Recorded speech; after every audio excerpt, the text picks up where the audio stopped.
Hello and welcome back to The Marketing Hustle. If it's your first time here, I'm your host, Lottie.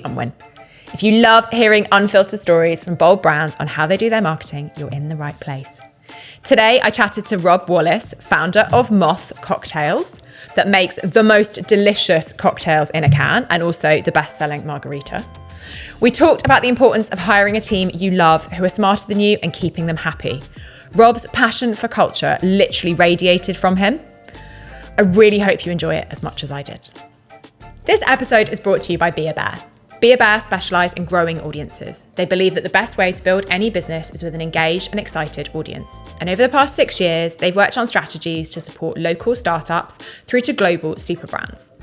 This year, they've delivered projects for Molton Brown, Red Bull, MTV and Channel 5, to name a few, and they're currently working with a couple of brands from the Upworld community to help build their market awareness. Go and check them out. For now, back to the show. You just said to me in passing that you do one thing really well and that the business is all about focus. Yeah. I don't think I've had a single episode which hasn't been about focus. So I'm going to not end there. I'm going to start there. Yeah. Tell me what that means for MOTH as a business and why it's worked. I think when we started, your temptation is to run around talking to anyone who will talk to you because it's like such an asymmetric relationship. People don't need you. You don't know what to go after. So if someone replies to an email, that becomes the most important thing. Yeah. And changing that to going, it's better to spend 6 months working on something really hard, but would really make a difference than 6 months running around getting some stuff that actually next year won't grow or won't change or won't move the needle. And for someone who loves shiny things and finding new stuff, it's a really big temptation just to go and try and do everything. But actually, it's the realization 4 years or 6 years in really of like, it's hard enough to do one thing. Don't make it even harder by trying to do more than one thing. So yeah, that focus is key. So what is the one thing that MOTH's trying to do? So we just do cocktails. They're classics. It's not beer or cheese or all this stuff. Like we've never done a brand collab yet, for example. Like I could see one day doing it, but like if we made a specific cocktail for every account we go into, that focus would drift and all that kind of stuff. And so just classic cocktails, just full strength. It was originally just in the UK. Obviously expansion is going a bit wider now, but yeah, just trying to keep it simple. You started sharing Americanos in coffee shops. Back in those early days, is this what you thought was going to happen? Oh no, I'm spectacularly wrong about how this is going to go.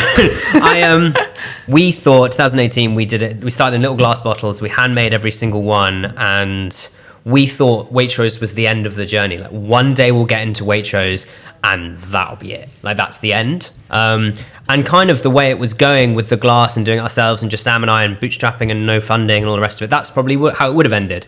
But COVID came along and changed so much for us. So we raised, we rebranded, we changed a lot. Because of COVID? So COVID was kind of the excuse, but we were coming to the realization that this could stay the brand it was in little glass things and stay in the Selfridges and the Harrods and the Daylesfords and the Ritz of this world and grow to X, but not really deliver what we were trying to do, which is a hotel bar or a high quality cocktail as easy as a can of beer or a glass of wine. We were kind of already failing ourselves. We weren't even in can. So we said, we have a choice. We either COVID's up, with every account we work with has closed apart from Amazon, which was starting to pick up and was interesting, but so we can call this, knock it on the head, say this was good, we did something really interesting. Isn't our CV better now than it was before? Or we can double down on everything we've learned over the last 2.5 years and try and say, look, go back to what we were originally trying to do, which is you can have a Negroni as easy as a neck oil. Like that kind of really simple stuff that made, cocktails an easy choice in your life on a Friday night when you're tired. And so we did that and rebranded, and instead of Waitrose being the final step, the first account we got as MOTH was Waitrose. And that just has meant I've been spectacularly wrong ever since about how far it could go. And the now lofty aim is global #1 premium RTD, which, I was surprised to, see it with a real barcode in a shop and that it would scan and not immediately come up with an error message when we first got into Waitrose. So those goalposts have definitely shifted, yeah.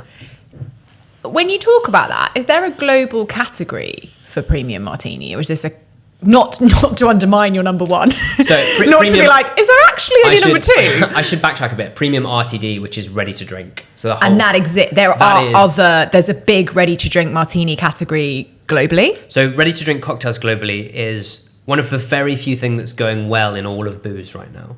So the big growth things in booze right now are ready to drink, which is the likes of us and others, and non-alc. Non-alc's percentage growth is incredible. It's exploded, but it's quite small. Very small base, very small. Whereas ready to drink is huge and growing. Yeah. So beer's in decline, wine's having a really tough time, spirits are really wobbling right now, but ready to drink, rocket ship right now.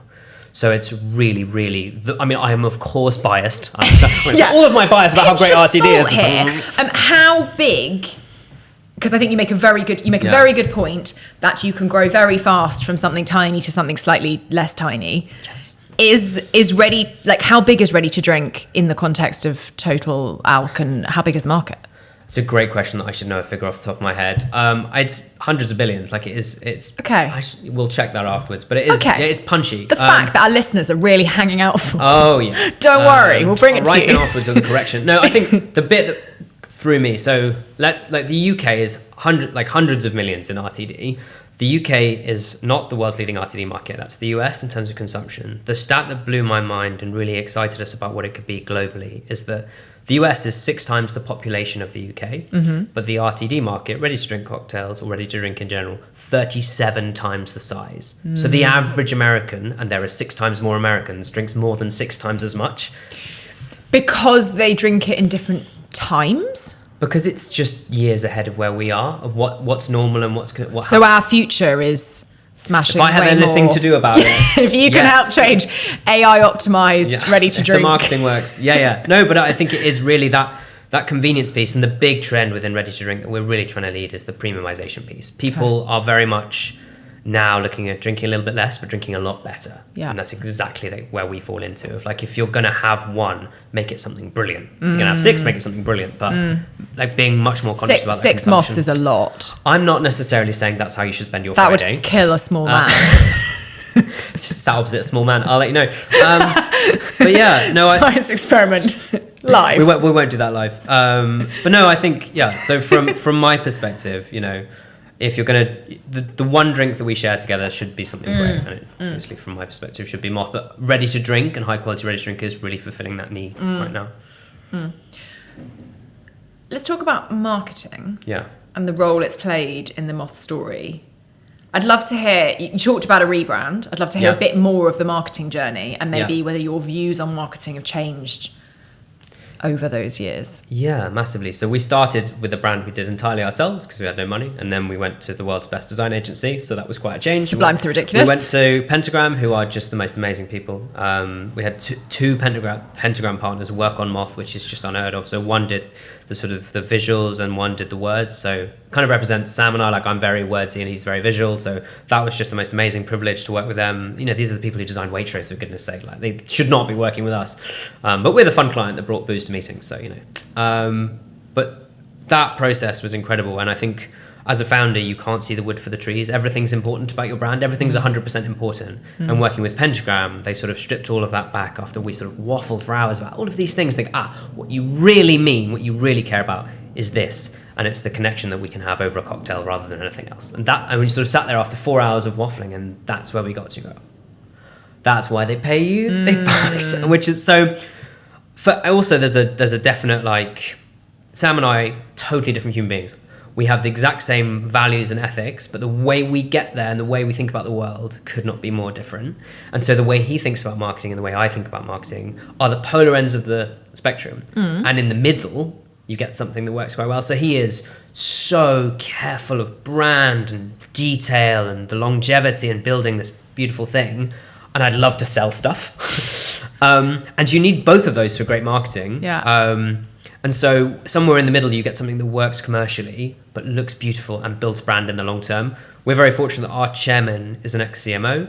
And so we get a lot of that, big brand thinking around marketing as a sort of, regular drip feed into us. And he always says it's a sort of simple rule to remember that 50% of the marketing that you do should sell the product and 50% builds the brand. And that's sort of where we started. But in year 1 of Moth, when we first got into Waitrose, I still very much of the opinion this hasn't changed. There is no better marketing than great product and great availability. You can't outmarket a bad product, and you can't afford as a startup to change behavior so much that people will go somewhere else to pick you up. You need to be where they are, and you need to be easy to try, easy to buy, and easy to love. And if you can do that, that's a great start.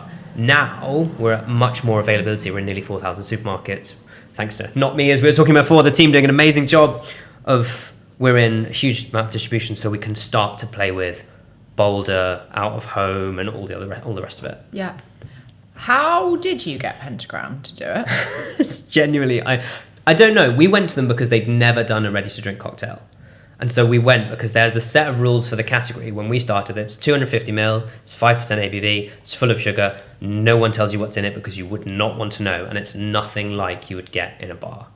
And so if we'd gone to any great agency that had built those before, we'd have got another one of those. And I disagree with everything about that. Yeah. And so we had to go to someone who didn't use those rules and work within that. And so we went and pitched this vision of, everyone in the entire category used to ask, how cheap can it be? We want to ask, how good can it be? And therefore, what's the price? And I think that real differentiation, as well as like just a huge amount of enthusiasm and love for it from Sam and I, probably for them started to make it really interesting. Because at the end of the day, Pentagram have this amazing setup where, because it's partner-led, they do loads of charity work, but the partners pick the projects they like. They have to make a certain amount of money. But at the end of the day, the partners pick what they're passionate about. Say that 5 times fast. And something about what Sam and I said to them resounded, and honestly, it's just an amazing piece of luck, and I'm so grateful to them for being involved. Yeah. What I think is so powerful about that story is a reminder that you use the word pitch, that you are pitching to partners. And I think that's true, both when you're pitching to like the biggest agency that you want to get a shot in the door with, but I also think it's such a healthy way to think about how you engage anyone throughout that journey. Yeah. One of the biggest changes for us is every relationship when you start as a startup is asymmetrical. They don't need you. And you have to be humble and understanding and modest. Tesco do not need your product. Yeah. They're doing a great job. They're making loads of money. Pentagram do not need your design fee. They're fine. And at the start, you have, the story, the passion, what you're trying to do, and that selling the story is the skill set. But now the big shift that I'm really desperately trying to learn and catch up with is actually in Waitrose, we're the biggest RTD brand. Actually, we do matter, and starting to behave a bit more like a big brand that leads forward and is a partnership. And it's not this, please love me, I'm a startup. It's please love us and work with us because we're great. And this is where your value comes from. And that change. And maybe here are my hard lines. Yeah. And here's what I need. And also like just recognizing that you have become important to them, which is just the most surreal change. Like, yeah. So what? How does that feel? It takes a lot of adjustment because I'm very much of the sort of like, they could snap their fingers and overnight it all goes. But if Waitrose snap their fingers and Moth isn't on the shelves tomorrow, it's actually Waitrose and us, obviously, but Waitrose lose a lot. Yeah. And that's new for us massively. But then now I'm going and focusing on the States and no one needs us. And so it's starting back again that and being humility's humble. Back, yeah. So that's an amazingly useful and terrifying ego check. Is that the same with team? We talked before this a bit about like both of us are on crazy people growth curves. Have you gone through a similar, I guess there's a similar dynamic, right? Like to start with, firstly, remember that no candidate needs you. They've all got other options. I think that's really important for employers to have in their head. Like, you're not the only person they're interviewing for, and that's okay. Other people do free breakfasts too, Exactly. And then a bit of the nice feeling of like, people do want my jobs. Yeah, I think getting the first few people in the door, our first hire was called Jade. She was a big dog at Innocent. She's amazing. She's just gone off to have her first baby. And the LinkedIn conversation of me trying to get her to come and work for us, I was like, oh, it's too junior, and me like begging her to come and work for us. But she had 3 month notice and she wasn't sure we were going to exist as a company by the end of the notice. And like we got Waitrose and she was like, are they actually going to make it to Waitrose? Like it's just Sam and I, all the rest of it. And she joined, and that very much was like and she was a real third leg on the stool of like the skill sets that neither Sam and I have, and we're doing badly, and having her in is amazing. But it is still the case where I look around the office and there are people who could genuinely go and run the country, and they're choosing to come and work at Moth and make cocktails. That for me hasn't changed, and I think an appreciation of a team, I think that's a good place to stay, that humility, not being like, oh, they need me. No, like 100% we need great people and we need to look after them. And so I hope that's one relationship that never changes, and I never get sort of blasé or take it for granted. What does your marketing team look like today, and how's it changed? Well, the marketing team used to be Sam and I, and so it's Changed a bit. Yeah, thank God. No, so it's much bigger, it's much more professional. We hired a head of marketing who's also just had her baby, and she's called Natalie, really helped professionalize us. And again, like going from the scrappy startup stuff to just trying to be, we haven't got infinite money, so how do you spend effectively? Where do you spend it?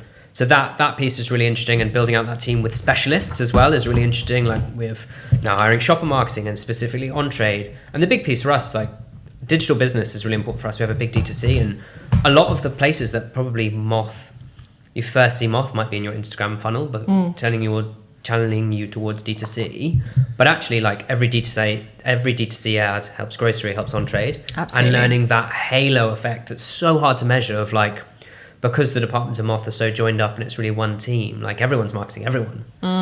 Whereas before it was sort of, I know for our first year in MOTH, we had one customer, it was just Waitrose. Whereas now we're across all the grocers, got an on-trade business. We launched Wagamama this week, and we've got a big D2C business, like making sure that it's all joined up and unified and building the brand in the right way across things that need vastly different resources and assets and all the rest of it. Yeah, that's so different to one customer, 4 products. Yeah. How do you measure it? What's your approach to measurement and accountability in marketing? So it's got a lot better as we've got hired marketing people with experience about measuring things, I think. So we do quarterly like brand surveys of awareness and sentiment and all the rest of it, and we try and make sure we time that around in the out of home. We do, obviously, a lot of our business is with grocers, and so that is wonderfully measurable what you do, so you get lots of data there. We also hired category really early, so we have a category manager called Ella, who is just amazing. Like she's just my favorite to walk in on the Monday. She's got like this ridiculous stat, like with the UK's #1 marg and espresso and mojito, and it's just like that. I just love that. I'd hire her just to tell me fun things. But can you just? I feel like category is something that gets talked about but never explained. Yeah, I didn't know what it was when exactly. Yeah. Because someone might be listening to this thinking that's not the first time I've heard that, and I still don't know what it is. Yeah. What does Ella do? Great question. So one of the things I've learned is that if you go into like a pitch with a supermarket and just tell them your product's great, that doesn't go very far. You have to explain what you do for the category. So a buyer is looking after hundreds of SKUs, loads of brands, and they care about that as a whole. How do they grow the whole thing, make it higher margin for them or more premium or better for the customer? They care about the whole. And if you can explain your part of the whole, that's so powerful. So for us, we did an amazing piece of research, which Ella led, which is you can't put anything on a shelf in UK grocery in our category that makes you more money than MOTH. And you take that to a buyer rather than, marg tastes great. The marg does taste great. It's amazing. But if you add that... But they're not drinking it every day. They should be. No. No, they're not. And so if you add an amazing brand story to an amazing category story, a great one for us, we bring people into RTD, the category that we're in, that don't drink RTD. I'm the perfect example. I would never drink a canned cocktail apart from MOTH. Yep, and I WhatsApped that to Sam in 2018. And it's to my forever shame that says, take me, for instance, I'd never drink a canned cocktail. And I won't, apart from MOTH. And people like me go... I'd rather make it myself, or I'll go to beer because it's better, or whatever it is, it's more reliable, I know what I'm going to get. And then they try MOTH and they go, I can be part of this category. And so when you list MOTH, you bring new people in, which for that buyer and for that category is so valuable. And you worked out quite early that was what you were going to be able to offer. I think after the first year in Waitrose, that data set was unlike anything. I mean, I'm not super experienced, this is my first business, but like anyone we showed it to, it was unlike anything they'd ever seen. And so we've gone really data driven from really young. Yeah. And because brand is great and liquid is great, every meeting with a buyer, I think, is they've got a list in their head of reasons to say no. And if you can go through ticking off, well, brand's not the problem, capacity's not the problem, liquid's not the problem, team's not the problem. Category, are they actually adding anything? Are they differentiated? Are they going to do something for me? Oh, well, that's not the problem. Like that's. But actually, I think your list starts at the bottom is at the top. Yeah. And I think if you that's not in a priority order. But I think it's such a good lesson to know what that category narrative is early. Make sure it's genuinely compelling. And I've never heard a category story as strong as you're not going to make any money. You're not going to make more money any other way. Like that is the top of the list. People think all the buyer's going to care about is what's Keely used, and that's what I care about a lot of the time. But the category piece, it's game changing. And especially for us when we're building a new category. When we started, we were 99% of the tequila RTD market in the UK, close as 100 as you can possibly get. And so we were building this brand new way of doing things. So the data story and the category story we told was so important because we were the category, we're still most of it. Yeah. And though that category is now growing and there's loads more people in it, we're here to lead a category. We also need to lead the data and the trends and tell you what's happening and tell you what works for you. And being genuinely that sort of impartial source for, it's like when we went to Tesco came to us to ask us what RTD should look like. That's Tesco. They shouldn't be talking to us. We're a tiny brand, but like because we've got that data set, because we work on it so hard, like coming to us to ask what RTD should, that's the most surreal moment. Yeah. Surreal. It should just all be moth, obviously, but no. Yeah. One facing for something else. Why do you need beans or milk? Just moth. Yeah, no, but seriously, that coming to that and being genuinely data led and making sure the category delivers what the customer expects, all the rest of it, that's what big businesses do. Like that's grown up stuff. Yeah. And so yeah, getting into that's really fun. So categories clearly being a crazily powerful driver. Are there other levers that you think have been really disproportionate to the success? I mean, it starts with products. Like for us, there is nothing on a shelf that tastes like moth. There's nothing that's made as carefully. There's nothing that's agonized over as much as what we do. So you start with product, and I think a lot of people sort of take that as a given and off you go. But really, really, really constantly focusing on product and making sure that every can you open never disappoints. Because if the first time you enter the RTD category is to try moth and you're disappointed, you have ruined the category for that person, which is a lot of pressure. So yeah, product, and then the brand piece. We are so differentiated as a liquid and a cocktail. How do we make sure that our brand is as representative of that? How do we show it where it's different on the outside as we're on the inside? So yeah, liquid, brand, and then yeah, like telling a grown-up story around category. And yeah, but at the start, like I wouldn't want to pretend that I was some sort of category expert and we knew all of this. Like, no, hindsight's a wonderful thing. Oh, did it all right. Yeah. But we sort of just being data-driven and listening to the numbers and really trying to work out how that tells a story. That is huge. Have there been marketing channels or activations or tactics that have really delivered? Yeah, I mean, I think for us, supporting our retailers has been massive. Showing if you're going to ask a grocer to list a new category, the way we think about it is it's their job to put it on the shelf. It's our job to take it off. And so making sure that what we do within retail is really targeted and really works. Because we owe it to them because they've taken the risk of the category for us. So what would an example be? So for example, we support like powerful promo mechanics across it. So like it's if you try moth and you try the liquid, it touches your lips, that's the best piece of marketing we can do because the product's so good. So how do we make sure it's as easy for as many people to try moth as possible? Support samplings in store, make sure that, we support 4 for 3s across a few grocers and things like that. And just making it easy to try your first moth is a huge responsibility. And so anything we can do that puts liquid to lips is super successful. If you try it, you get it. That's like, it's really simple. And then with digital stuff, I think we're looking at, digital is a really interesting channel and it has big fluxes. We found this year festivals for us just wild, like really genuinely crazy. And people thought we sponsored Glastonbury this year, and that's $100,000 or something and we didn't, but just because you can take your own booze in, moth everywhere. Yeah, the amount of people say, "Oh, where's your stand at Glastonbury?" Nope, didn't do that. But really powerful D2C campaign around it and make sure it's really easy to get your moth for Glastonbury and all the rest of it. How did you make it easy? So loads of really important operational stuff of like predicting that the curve's going to be big, and then we did an amazing collaboration with Stubble & Co. So they are incredible clothing brand, super sustainable. They're a B Corp, I believe. And then we did a crossbody cooler which kept your moths cold, and you had them in, and we did 150 of them. And merch for us has never been a big part of the strategy, and it just mad. Like no one expected how well it was going to go.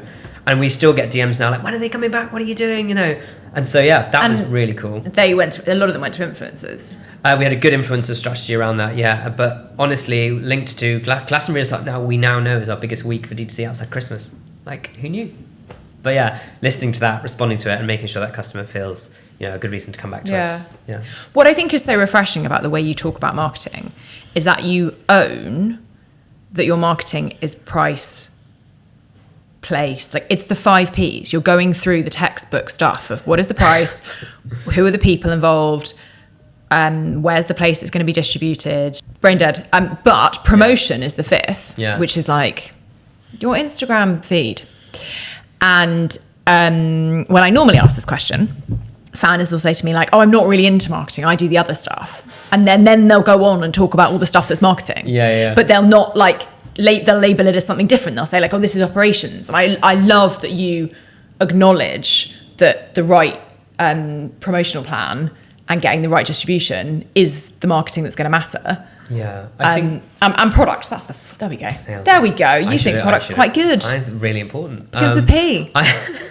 I think, if you get to a stage where sales and marketing feel like different entities, you've got a problem. They're both doing the same job. Yes, they have the same goal. So having a really joined up sales and marketing function is just super important. And that was really easy when it was two of us, and gets more challenging as you grow, but keeping that. The other thing I would say for us, and it's like really key, and we stole the idea, and anyone can steal it. So Seedlip built a mini agency inside Seedlip so that they could turn around really incredible design, campaign, copy quickly, and that is so focused on just selling Seedlip. And we thought that's brilliant. Like, what does that look like? So it's in-house design, in-house copy. So we have the head of design from Seedlip, Ben, who came and joined us. We have a junior there called Curtis, who's done an amazing job. We have the partner who wrote a lot of the copy from Pentagram, left and is now our head of copy. She's got an amazing person in her team, Emily, who's a junior copywriter. So the design chops that we have in house and copy means that the campaigns we can do are so true to the brand. They're so simple, they're so bold, and so the things we do, like our out of home, was done in our we did it with the team in our meeting room. That's amazing. And only for the first time now we're looking at sort of agencies and things for next year, 5 years in. So having that team who are incredible and are allowed to be bold and simplistic and echo what the brand is, which is just really simple, really clear, really honest, and really high quality. They get to go and I mean, what a brand to play with for marketing. I'm not a marketeer and I wish I was better at it. You are. You're just giving me half an hour of excellent marketing advice. But having the team that, if you start with a brand and that's what you get to play with, and the liquid backs it up in such a way and the category tells the right story. The category's You've so got fun. this platform to go and do amazing things. Like the out of home this year, there were 4 billboards and they were sort of characters, and it was taking us with you and for our story. And there's a really interesting bit around what we're trying to do in the US versus the UK. That messaging, I think, is super interesting. But the 4th billboard was the most simple and my favorite, just my commercial bones, just love it, of we're the UK's #1 marg with a little asterisk and at the bottom, and we can prove it. That is brand, place, product, data, boldness. That's just great. I grin every time walking past that billboard of it's so bold, it's so simple, it's brand led, and it's true, and it's data. It's just, I love it. So one of those out of home campaigns is a man with a dog. Yeah. And I found it a bit puzzling. Okay. So I'm really interested to get your take on it. Yeah. My take was, I don't want a cocktail when I walk my dog. Okay. What was the strategy? So we love to be just a bit curious and a bit enigmatic. It's so interesting that you've remembered that. Okay. So there are 4 billboards, one of which I find really interesting, one of which you thought is so interesting you want to ask me about it. I've said to friends, does that ad make sense? But you're right, I'm talking about it. Yeah, so there's that a bit. I think for us is we have this it's the idiosyncrasy that you could have one of the best margaritas you'll have in your life while being pulled along by an Irish wolfhound. That is wild. The fact that you can do that is just incredible. You might not want to do that, I mean, whatever, but that is there's really something cool. And there's something really cool nice. And uncomfortable about it as an image that makes it really sticky. Yeah, so we are a really young brand and we're doing lots of different stuff and trying to stay very focused, but you bring it up, it's interesting. So I don't know, I think that might have worked. I mean, if being distinctive and memorable is the goal. Yeah, someone holding a can up saying drink this is not enough. No. I don't think. No. We wouldn't be talking about it. No, it'd make a terrible podcast. And that is why we do all of our marketing. For correct. Good I appreciate that you've spent an awful lot of money to make this episode interesting. I'm fascinated by this in-house agency model. It sounds expensive. Yes and no. agencies are expensive as well, Yeah. like external agencies, and they can't turn things around nearly as quickly, and they have other brands that they might care more about or pay bigger things. There's a big learning of everything we do. No one cares more about Moth than we do. And so like we definitely go out to experts and get advice and use external people for that, for lots of things. But there are some things that we're gonna care more. And so for those things, making sure we can do it is pretty key, I think. Yeah, it's an investment decision. Yeah. What's the investment ride been like? Oh, super relaxing. I never think about it. Yeah, you love it? Yeah. No trauma? No, challenging and different and interesting. And this is our first business, so we learn something every day. It's a school day every day. So we've just finished number sixth investment round. They're different every time. The world is a much more challenging place to raise money now than when we started. Different things are important to investors now than when we started. A lot of people have had a much tougher time than us, and it's not easy. So I want to speak from a place of relative privilege here. That like we've just completed a funding round, and we're very fortunate that the category and the global performance of the category, what we're doing and where we are, is a really strong story. But if you've had a bit of a wobble this year and you tried to raise money, it's really, really challenging. So for us, focusing on building a business that has longevity with, a really great team and a great brand, and that we see into the future, not just into the next funding round, that's really key for us. And yeah, this year's been a challenge, but we've got great partners on board and we're excited about the next bit. But it is a full-time job when you fund, and being very conscious of that and making sure the team get enough of your attention and you're adding the value in the places you're supposed to be. It's so easy to get distracted, and we're supposed to be doing one thing and funding is another thing. It's a whole other job. So yeah, it's a massive challenge, but we're very lucky that a lot of the advice we've had around us, because it's our first business, the people we have around us are our greatest asset, both the team and the advisors. Do you have advice to people raising now? Yeah, I mean, I always want to go for a pint and talk about the trauma. You're always welcome to go. But I think it really depends what you're trying to do. If you're raising from angels right now or friends and family, you're shielded from that a little bit. Yeah. But if you're raising large amounts of money, it will take 3 times as long as you think it will, and it will be 2 or 3 times as hard as you think it will be. And are those 2024 learnings, or are they life lessons? 2024, but it's always true. I think it used to take 2 as long, and now it takes 3 times as long. Okay. And maybe hopefully things next year will go back to 2, but it always takes 2 as long. Always takes 2 as long as you think. Yeah. We flew past a conversation around your team, which I think this is like, you've just kind of reminded me of it with this point of focus and prioritization. Yeah. You've spoken really highly of your team, and you were talking about Natalie and the in-house agency. What's the support? What's the rest of the marketing structure? And does that structure allow you to go and do your full-time fundraising job? Yeah, so for me, Sam looks after that sort of marketing function as a whole, but obviously we both fund, so allowing him to do the time is key. So Natalie's on maternity leave, so we have an amazing maternity cover for her, who's called Ben, I loved interviewing him because, or Sam interviewed him rather, because he did, I think, like shredded wheat or Weetabix or something for 17 years. And if you can sell cardboard, booze, he then went into wine. But yeah, he's come to us, he's amazing. So he's looking after the more global stuff. But Rona, who leads our UK team, she's just amazing. So we have a D2C team that's kind of like its own little business, led by Hannah, and then within marketing we have sort of brand. We've just hired shopper marketing because we're so grocery focused, on-trade marketing because we're trying to grow that, so it's really important. And we do quite a few events, but I think the whole team does events. We're not like do an event every weekend. We'd rather do fewer, bigger, better. Yeah.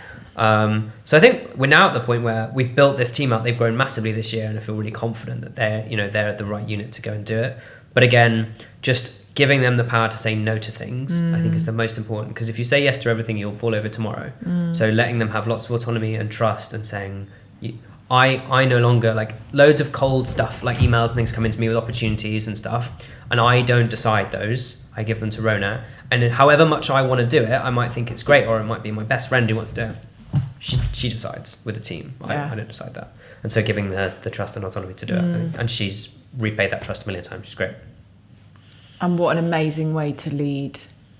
I don't know better. I think that's really key. Like, I don't know better than her. But that naivety, yeah, exactly. That naivety is really powerful. How have you kept the right relationship between sales and marketing? Really good question. I think being conscious about it, not just expecting it to be perfect, is really key. I think having that senior leadership team just they meet, once a week, and it's a problems they attack together. And I think we're kind of obviously focusing a lot here on sales and marketing, but there's a third leg to the stool of ops, which for us, we're super ops led as a business. Thank you for calling me out. I am not kind enough to our dear friends in ops. Yeah, we're an ops. Just because we're an ops find business it that happens to do terrifying. sales. It is terrifying.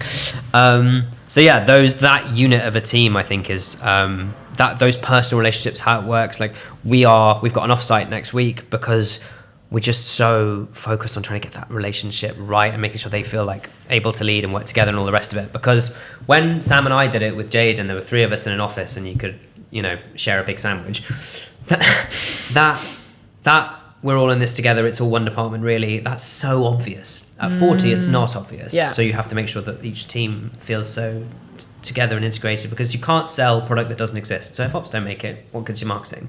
So you've said a couple of times you're an ops business that does sales and marketing. Yeah, I think so. So it's really hard to make Moth, but we do it really well, and that's the most defensible thing about what we do. What makes it hard? It's a real cocktail. It's not just flavors and hope and bubbles. Like, it is what it is. And so is it shaken? So I would love to be able to say I could pick up a 6,000 litre shaker. I can't. But no, imagine a giant steel cocktail shaker and it's stuff put in. Like, it's real ingredients that you would find behind a bar. Like, that's a huge part of what we do. And so, yeah, it is really difficult to make us, but the fact that we do it well is a defensible part of the brand. And every time we do funding and stuff, people are like, oh, couldn't someone else just do this tomorrow? And you're like, I know you think it sounds easy to make this product and to make it cost what it costs, to make it scale how it scaled, and to make that taste just as good in 12 months' time than when we first made it is not easy. And that's like a huge part of your marketing. Like, it's a reliable, incredibly tasting product. Yeah.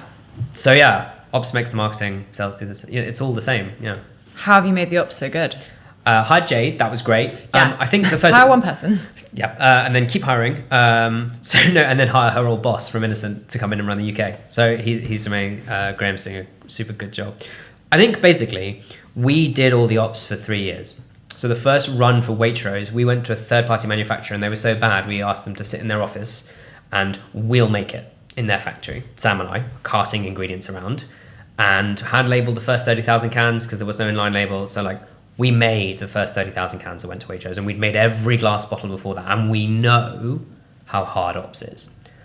So if you understand how difficult it is and how bad you are at it, you prioritize it so much, because it's the foundation you build the whole house on. What does brand, what's marketing, what's sales? You're selling thin air if you can't make it, and you can't make it consistently. So yeah, being really humble about, you can have a great brand and sales is great and distribution is great and investment's great. If you can't make it brilliant every time, it doesn't work. You say all of this with a lot of confidence for someone who hasn't. You say it as though you're someone who's done this before, and you told me you have not. No, first time. Do you have how do you learn? Do you have amazing advisors? Is it just thinking it through? It's not thinking it through in a room by myself, definitely not. No, asking loads of stupid questions to really smart people almost constantly. Yeah. I try and if smaller brands message me or big and they ask a question, I do really try and pay that back. Yeah. Because I am only here because of lots of people who are very kind, giving me their time and letting me ask stupid questions over a coffee or a margarita. The other bit is that the advisors we have in the business are just unbelievable. Our chair is the ex-CMO of Diageo, and our board is the guy who founded the venture arm of Distill. It's ex-president of Heineken, ex-CEO of Molson. Like, these people that buy into Moth, what we're doing, the way we do things in the story. Like, that's one of our biggest achievements, that we can WhatsApp these people and ask stupid questions to people who have done it before. Yeah. Not only built drinks brands, but taken them to different countries and built teams. And yeah, so the guy who's our chairman saved Guinness and launched Smirnoff Ice. So he'll know a thing or two about this. Definitely more than me. But again, having people like that who are such wonderful people, they'll talk to you like a grown-up and take you seriously and give you genuine advice rather than being condescending. That I do not take for granted. These, you forget that because they're so nice and we talk to them every week, and then you occasionally remember their CV and you're like, what the fuck are they doing? How did you build that group? Slowly, and basically through a bit of loads and loads of luck of meeting people, because my network for booze didn't exist outside of people you went to the pub with, right? And that wasn't the CMO of Diageo.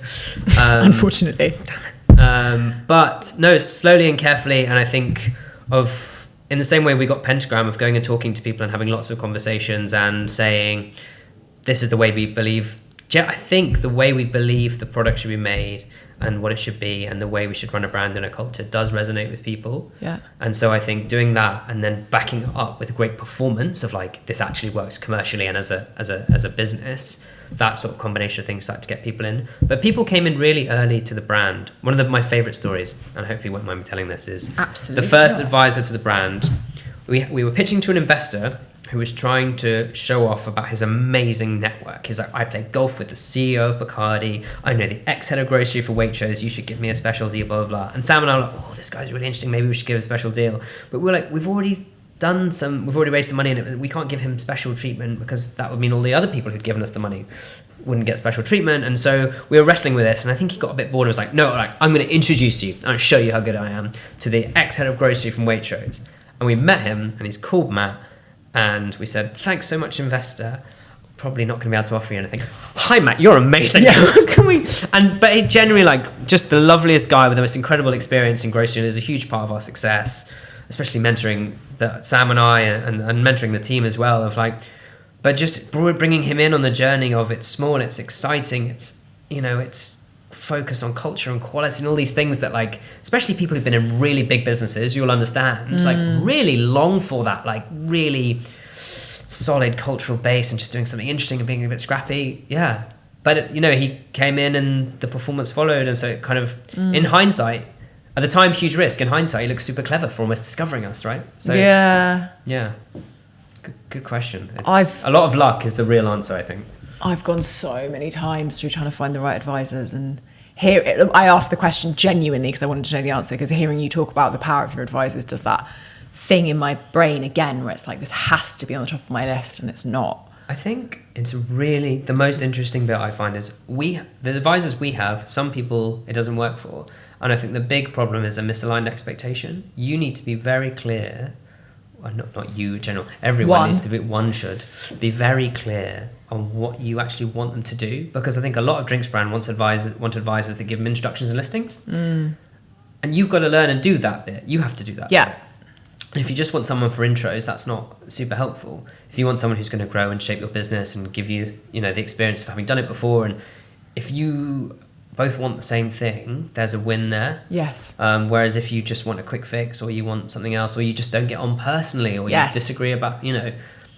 So you've got to agree and disagree on the right things, I think, and be challenged in a really healthy way, and you've got to like them as a person, and then you've got to be overly generous in rewarding them. I really believe that. All of the advisors that we have, like, they have equity, and there is like an amount of equity that you could have called standard, and there you go, and everyone's fine. We were generous. We're generous with our people. We're generous with equity. We are generous because it's like the efficiency wages thing. I'd rather have fewer, happier, better paid people and advisors that really care than 1,000 people who don't care and don't feel happy.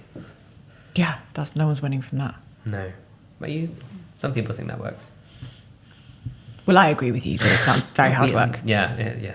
And our enlightened, enlightened, wonderful founders agree that sounds terrible. Final question. What is one thing that someone listening to this can help you with? I mean, other than going out and buying Moth. You're allowed to say that. No, I think every day is a school day.